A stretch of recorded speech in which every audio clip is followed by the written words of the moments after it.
Direct point पे बात करते हैं। गवर्नमेंट बॉन्ड यील्ड आप देख रहे हो नीचे जो 1 मंथ से लेके 13 ईयर तक का पूरा ग्राफ दिया है। हर एक देश का है, United kingdom, Germany, France, Italy, Japan, China.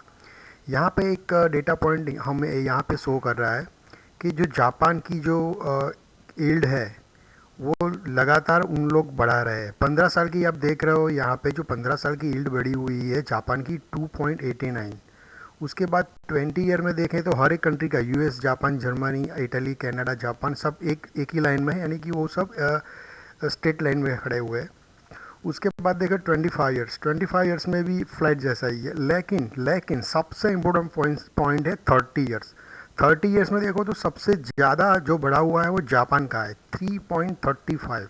यानी कि पूरे ग्राफ में आप एक ही लाइन देख रहे हो कि जापान लगातार बॉन्ड यील्ड बढ़ा रहा है लगातार, यानी उन्होंने 10 साल में बढ़ाई हुई है। 13 ईयर में आखिर उन्होंने क्यों बढ़ाई हुई है, एक पॉइंट है। आप डेटा पॉइंट से देखने जाओ तो जापान में कुछ बड़ा होने वाला है, ये पूरा ग्लोबल मार्केट में इफेक्ट करेगा।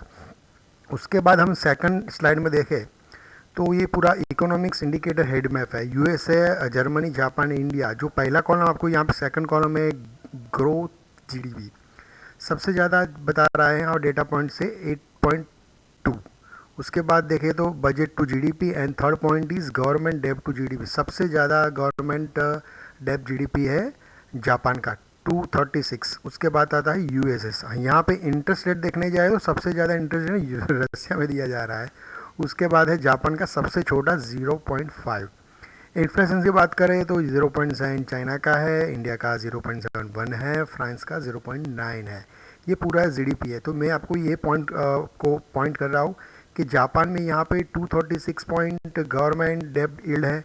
अगली साइड में हमने देखा वो 30 में पूरा गवर्नमेंट यील्ड यहाँ पे बढ़ा रहा है, जीडीपी ज़्यादा है यहाँ पे गवर्नमेंट डेब्ट का। उसके बाद इंटरेस्टिंग चीज़ है कि जापान ने 13 ईयर्स का पूरा ब्रेकआउट दिया है। आप देख रहे हो नीचे 1990 से लेके 2025 यहाँ पे जो पूरा है 35 ईयर्स, ये मंथली चार्ट है जापान का निक्केई का। उसने पूरा 35 ईयर्स का ब्रेकआउट दिया है। यहाँ थोड़ा सा कंसोलिडेशन किया है, उसके बाद ये पूरा मार्केट यहाँ से निकला है। तो हमें ये देखने की ज़रूरत है कि ये जापान का 35 ईयर्स का ब्रेकआउट देना, यहाँ पे जीडीपी ज़्यादा बढ़ना और गवर्नमेंट यील्ड, ये बहुत इंपॉर्टेंट डेटा है। गवर्नमेंट यील्ड 13 ईयर का उन्होंने बढ़ा दिया है। तो ये सब हम एक कंक्लूजन पे पहुँचे तो जापान के हिसाब से पूरे ग्लोबल मार्केट में बहुत बड़ा इफेक्ट आने वाला है। आगे वाले समय में पता चलेगा। Thank you.